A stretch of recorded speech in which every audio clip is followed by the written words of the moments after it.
अगर आपको दूर की चीजें ठीक नजर नहीं आती, आपकी दूर की नजर कमजोर है, तो आपको मायोपिया एपिडेमिक हो चुका है। ये प्रेडिक्शन की जा रही है कि साल 2050 तक दुनिया के हर दूसरे बच्चे को ग्लासेस लग जाएंगे। जी हाँ, इससे भी ज्यादा तशवीशनाक बात यह है कि मायोपिया के पेशेंट्स के लिए फ्यूचर में अंधे होने के चांसेस ज्यादा हो जाते हैं। ऐसा आखिर क्यों हो रहा है? अगर आपको ग्लासेस लग चुके हैं तो नेचुरली कैसे ठीक किया जा सकता है, और अगर नहीं लगे तो क्या प्रिवेंटेटिव मेजर्स हैं जो इस डिजिटल एरा में आंख की कमजोरी होने से बचाया जा सकता है? इस सारी क्यूरीज को समझते हैं इस वीडियो में through scientific research and theories की मदद से।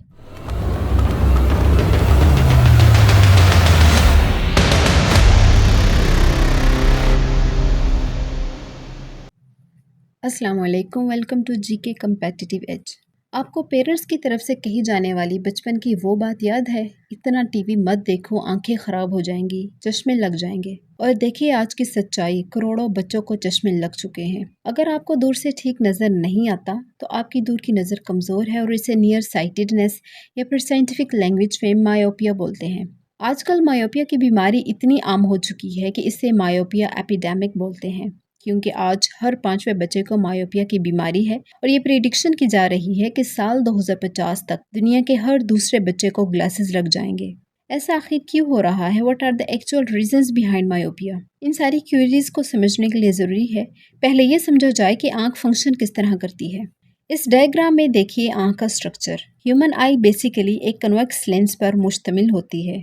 कन्वेक्स लेंस के बारे में तो आप सभी जानते ही हैं, अपने बुक्स में, स्कूल्स, कॉलेजेस में पढ़ते रहते हैं। कन्वेक्स लेंस एक ऐसा लेंस है जो लाइट को एक पॉइंट पर कन्वर्ज कर देता है, एक फोकल पॉइंट पर। एक नॉर्मल इंसान की आंख पर यह फोकल पॉइंट आंख की बैक साइड पर होता है और इसे रेटिना बोलते हैं। अगर आपकी नजर कमजोर नहीं है तो लाइट रेज कॉर्निया से पास करती हैं, फिर प्यूपिल से गुजरती हुई लेंस के थ्रू रेटिना तक पहुंचती हैं। रेटिना के साथ एक ऑप्टिक नर्व कनेक्ट होती है और यही ऑप्टिक नर्व ब्रेन तक सिग्नल पहुंचाती है और इसी की मदद से हम देख सकते हैं। इंटरेस्टिंग बात यह है कि हम में से बहुत से लोग ये समझते हैं कि लाइट को बेंड करने का काम शायद लेंस करता है, लेकिन ऐसा नहीं है। लाइट बेंडिंग का काम एक्चुअली कॉर्निया का है।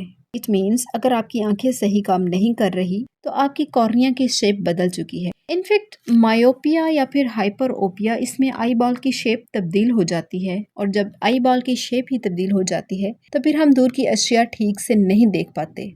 विजन की 2 टाइप्स होती हैं, जिसमें हम दूर की चीज़ों को भी फोकस करते हैं और नज़दीक की चीज़ों को भी फोकस करते हैं। बात करते हैं पहले केस की, जिसमें हम दूर की चीज़ों को ठीक से फोकस नहीं कर पाते, जिसे मायोपिया बोलते हैं। अब मायोपिया में क्यों होता है इस तरह, हम क्यों नहीं दूर की चीज़ों को फोकस कर पाते, इसकी बात करते हैं। मायोपिया में आई बॉल खींची जाती है, जिससे आई बॉल एलोंगेट हो जाती है। जब आई बॉल एलोंगेट हो जाती है तो फोकल पॉइंट की लोकेशन भी बदल जाती है और फोकल पॉइंट रेटिना पर नहीं बल्कि रेटिना से पहले ही फोकल पॉइंट बन जाता है। इट मीन्स कि लाइट रेज जब कॉर्निया से पास करती हैं लेंस से गुजरने के बाद, हालांकि उन्हें रेटिना पर फोकस करना चाहिए, लेकिन फोकल पॉइंट पहले ही आ जाता है, इसलिए रेटिना से पहले ही कन्वर्ज कर जाती है, रेटिना से पहले इमेज बन जाता है और दूर की अशिया जो है वो ब्लर हो जाती है, ठीक से नजर नहीं आती। बात करते हैं सेकंड केस की, जिसमें नज़दीक से ठीक नज़र नहीं आता, नज़दीक की नज़र कमज़ोर है, तो इसे हाइपरओपिया या फिर हाइपरमेट्रोपिया बोलते हैं। हाइपरओपिया में आंख पिचक जाती है, नज़दीक की चीज़ें ब्लर दिखाई देती हैं।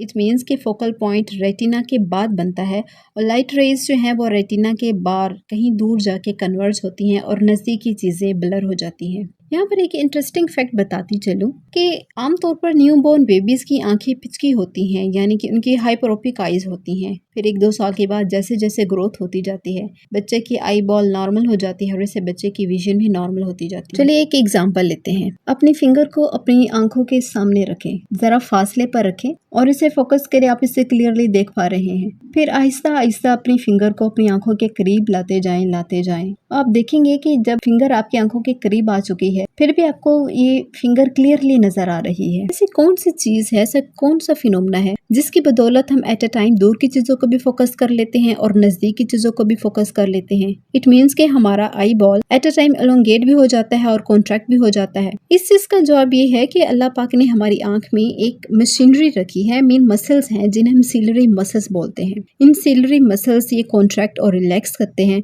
जिससे हम एट अ टाइम दूर और नजदीक की चीजों को फोकस कर लेते हैं। इन सीलरी मसल्स के कॉन्ट्रैक्ट और रिलैक्स करने को हम अकोमोडेशन बोलते हैं। मसल्स की मदद से कुछ लोगों की आई बॉल एलोंगेट हो जाती है और कुछ लोगों की आई बॉल एलोंगेट नहीं होती। अब यहाँ पर क्वेश्चन ये रेज होता है कि कुछ लोगों की आई बॉल एलोंगेट क्यों हो जाती है और कुछ लोगों की आई बॉल एलोंगेट क्यों नहीं होती, मायोपिया होता ही क्यों है?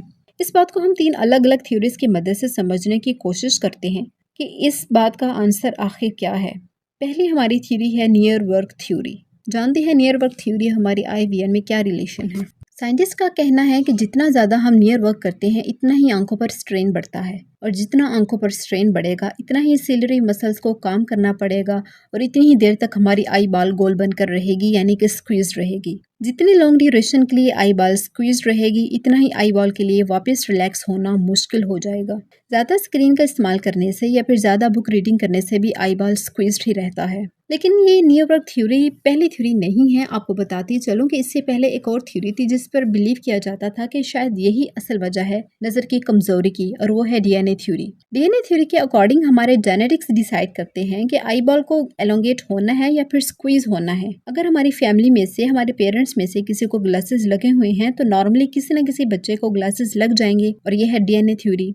1970 से पहले तक DNA थ्योरी बहुत ज़्यादा मानी पहचानी जाती थी, मगर 1970s में ये थ्योरी बदलने लगी जब 1969 में एक इंटरेस्टिंग रिसर्च सामने आई। अलास्का में की गई एक रिसर्च, अलास्का में रहने वाले आम लोगों पर एक रिसर्च कंडक्ट की गई और देखा गया कि मिडिल एज और बुजुर्ग हजरात में तो कभी मायोपिया की बीमारी नहीं पाई गई, मगर बच्चों और टीनेजर्स में मायोपिया के रेट्स 50% से ज्यादा हैं। एक ही जनरेशन के अंदर इतना बड़ा चेंज आना जेनेटिक्स में तो हो नहीं सकता, स्पेशली जब देखा गया कि बच्चे वेस्टर्नाइज्ड लाइफस्टाइल अडॉप्ट कर रहे हैं। यहाँ पर जन्म होते हैं नियर वर्क थ्योरी का। यहाँ पर एक इंटरेस्टिंग फैक्ट बताती चलूँ आपको कि नियर वर्क थ्योरी 1970s की डिस्कवरी नहीं है। ये 1970s से बहुत पहले डिस्कवर तो हो चुकी थी, लेकिन पॉपुलर 1970s में हुई जब अलास्का में ये रिसर्च कंडक्ट की गई।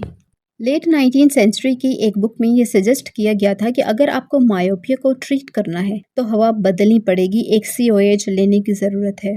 अगर हम नियर वर्क थ्योरी को इस डिजिटल इरा में अप्लाई करें जहां स्मार्टफोन्स, टैबलेट्स और कंप्यूटर्स पर ज़्यादा वक्त गुजरता है, वहीं पेरेंट्स की एक बात ज़रूर याद आती है कि इतने पास बैठकर टीवी मत देखो, आंखें ख़राब हो जाएंगी। 2015 में एक्टा ने एक रिसर्च कंडक्ट की नियर वर्क थ्योरी पर। इसमें हैरान कुन रिजल्ट सामने आए कि हर हफ्ते में नियर वर्क पर गुजारा गया एक घंटा, यानी अगर हम हर हफ्ते एक घंटा नियर वर्क पर गुजारें, इससे मायोपिया के चांसेस 2% इंक्रीज हो जाते हैं। यानी कि जितना हम ज़्यादा नियर वर्क करते हैं, यानी कि ज़्यादा टाइम स्मार्टफोन, लैपटॉप, टीवी की स्क्रीन पर या फिर बुक रीडिंग पर गुजारते हैं, तो इससे मायोपिया के चांसेस बढ़ रहे हैं। यहाँ पर कुछ साइंटिस्ट के कंसर्न नियर वर्क थ्योरी के हवाले से बढ़ गए और इनकन्सिस्टेंसीज पैदा होती चली गई कि क्या वाकई ही नियर वर्क थ्योरी वजह है मायोपिया के पीछे, या फिर कोई और भी रीज़न हो सकती है। यहाँ पर साइंटिस्ट के इस कंसर्न ने एक नई थ्योरी और लेटेस्ट थ्योरी को जन्म दिया, और वो है आउटसाइड थ्योरी। आउटसाइड थ्योरी के अकॉर्डिंग बच्चों को मायोपिया ज़्यादा नियर वर्क करने से तो नहीं हो रहा, बल्कि इसकी कोई और रीज़न है, और इसकी मेन रीज़न है least exposure to daylight. जी हाँ, least exposure to daylight मतलब कि बच्चे ज़्यादा टाइम इनसाइड गुजारते हैं, आउटडोर एक्टिविटीज़ में कम टाइम स्पेंड कर रहे हैं। लेटेस्ट रिसर्चेस के अकॉर्डिंग साइंटिस्ट का मानना है कि आउटसाइड थ्योरी ही मेन रीज़न है मायोपिया के केसेस बढ़ने की। 2008 में सिडनी में 4000 बच्चों पर एक स्टडी की गई, और इस स्टडी का ड्यूरेशन 3 साल था। 3 साल तक डिफरेंट वेरिएबल्स को कंसीडर करते हुए बच्चों को ऑब्जर्व किया गया।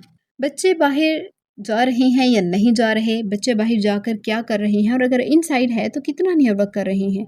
इस स्टडी से एक नई कन्फ्यूजन ने जन्म लिया। बाहर रहकर बच्चे क्या एक्टिविटीज़ कर रहे हैं, गपशप लगा रहे हैं, स्पोर्ट्स खेल रहे हैं, वॉक कर रहे हैं, पिकनिक मना रहे हैं, इससे फ़र्क नहीं पड़ता। फ़र्क सिर्फ इससे पड़ता है कि बाहर रहना ज़रूरी है। आउटसाइड थ्योरी ने इस चीज़ को भी प्रूव किया है कि मायोपिया को अक्सर डिजीज़ ऑफ एफ्लुएंस कहा जाता है। डिजीज़ ऑफ एफ्लुएंस क्यों कहा जाता है? एक ऐसी बीमारी है जो ज़्यादातर रिच कंट्रीज़ में पाई जाती है बनिस्बत पुअर कंट्रीज़ के। जब इकोनॉमिक ग्रोथ होती है तो स्टडी करने की रेशो भी बढ़ जाती है, लोग ज़्यादा टाइम कंप्यूटर्स पर काम करने लगते हैं, आउटडोर्स में कम टाइम स्पेंड करते हैं, और इससे मायोपिया के रिस्क बढ़ जाते हैं। जब जानवरों पर यह रिसर्च कंडक्ट की गई कि ज़्यादा टाइम बाहर रहने से आखिर होता क्या है, तो पता चला कि जब ज़्यादा टाइम बाहर गुजारते हैं इतना ही हमारा रेटिना डोपामाइन प्रोड्यूस करता है। मीन जितना वक्त बाहर उतना ही ज़्यादा डोपामाइन प्रोड्यूस होगा। जितना ज़्यादा डोपामाइन प्रोड्यूस होगा इतना ही हमारी विजन क्लियर होगी। इसको रेटिनल डोपामाइन बोलते हैं। रेटिनल डोपामाइन जितना ज़्यादा रिलीज़ होगा मायोपिया के चांसेस कम हो जाते हैं, और जितना रेटिनल डोपामाइन कम रिलीज़ होगा इससे आई बॉल एलोंगेट हो जाता है, और एलोंगेट होता ही चला जाता है। इस रिसर्च को प्रूव करने के लिए ताइवान के एक कॉलेज में ह्यूमन ट्रायल भी किया गया, जिसे 2020 में पब्लिश किया गया। ताइवान के लाखों प्राइमरी स्कूल्स के बच्चों को 2001 से 2015 के दरमियान ऑब्जर्व किया गया। 2010 में ताइवान की गवर्नमेंट ने एक प्रोग्राम स्टार्ट किया जिसका नाम था तियान तियान 120। तियान तियान 120 इस प्रोग्राम के तहत स्कूल्स को बाउंड किया गया कि बच्चों को कम से कम 2 घंटे बाहर गुजारने दिए जाएं। इस प्रोग्राम को इम्प्लीमेंट होने के कुछ सालों बाद ही एक पॉजिटिव इम्पैक्ट देखने को मिला। 2012 में ताइवान में मायोपिया के रेट्स 49.4% थे, जो 2015 में कम होकर 46.1% हो गए। यानी बच्चों ने सिर्फ हर रोज 2 घंटे बाहर गुजारे और इसी से ग्लासेस लगने की रेशो कम हो गई। एक एस्टीमेट के मुताबिक अच्छा डोपामाइन प्रोड्यूस करने के लिए एटलीस्ट 10,000 लक्स की सनलाइट जरूरी होती है। हमें से बहुत से लोग ग्लासेस लगने को नज़र की कमजोरी का हल मानते हैं। वो अपनी मसरूफियात की वजह से बाहर जाने का टाइम नहीं निकाल पाते। वो सोचते हैं कि ग्लासेस लगने से सब साफ नज़र आ तो जाता है, फिर क्या ज़रूरत है। तो यहाँ पर मैं आपके नॉलेज में इजाफा करती चलूँ कि लेटेस्ट साइंटिफिक रिसर्च के according there is a significant correlation between myopia and blindness.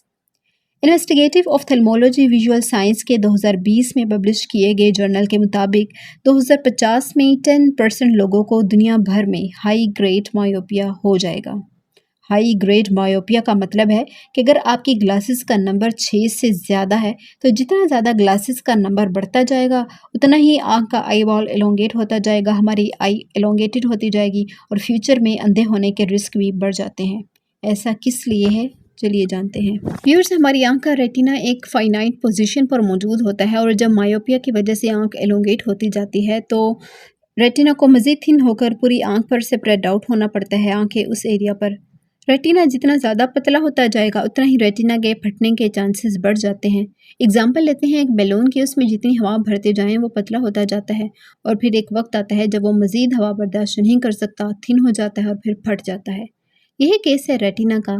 फिर रेटिना भी फट जाता है और रेटिना के इस फटने के अमल को रेटिनल टीयर बोलते हैं और अगर ये फटकर बाहर निकल आए तो इसे रेटिनल डिटैचमेंट बोलते हैं और ऐसे केस में इंसान अंधा हो जाता है।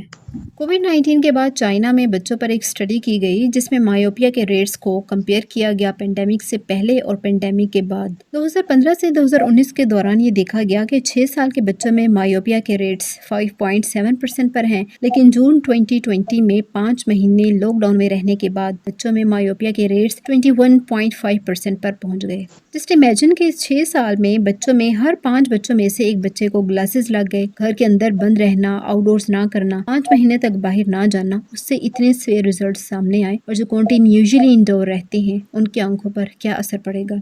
इसी चीज़ को कंट्रोल करने के लिए चाइना के लिए ये एक बड़ा रिस्क बन गया। अब बात करते हैं सोल्यूशन की, तो यहाँ पर हमें तीनों थ्योरीज को कंसिडर करना चाहिए। कुछ लोगों में मायोपिया की एक्चुअल रीजन डीएनए ही होता है, मगर सबसे इंपॉर्टेंट रीजन आउटसाइड थ्योरी है जिससे ज़्यादा फर्क पड़ता है। फिर इसके बाद नियर वर्क थ्योरी। अगर आपको ग्लासेस नहीं लगे हुए और आपके लिए प्रिवेंटेटिव मेजर्स लेना बहुत ज़रूरी है, ज़्यादा से ज़्यादा वक्त बाहर गुजारें, आउटडोर एक्टिविटीज़ में, डे लाइट में वक्त गुजारें। ड्यूरिंग स्पोर्ट्स हमारे आई मसल्स के लिए कॉन्ट्रैक्ट और रिलैक्स होने के चांसेस बहुत ज़्यादा अच्छे होते हैं, इसलिए स्पोर्ट्स में भी कुछ वक्त गुजारा करें। इससे आंखों पर स्ट्रेन कम हो जाता है। जो वक्त हम ज़्यादा स्मार्टफोन पर गुजारते हैं इससे स्ट्रेन बढ़ जाता है और जब हम आउटडोर एक्टिविटीज़ करते हैं, स्पोर्ट्स खेलते हैं, इससे आंखों पर स्ट्रेन कम हो जाता है। इसके अलावा वॉक करना चाहिए पिकनिक वगैरह के लिए। कुछ कंट्रीज ने इन प्रिवेंटेटिव मेजर्स को इम्प्लीमेंट भी किया हुआ है। चाइना ने 2021 में वीडियो गेम की इंडस्ट्री पर क्रैकडाउन कर दिया। मजीद 6 और 7 साल के बच्चों में रिटन एग्जाम को ख़त्म कर दिया चाइना ने। अब बात करते हैं उन लोगों की जिनको अनफॉर्चुनेटली ग्लासेस लग चुके हैं।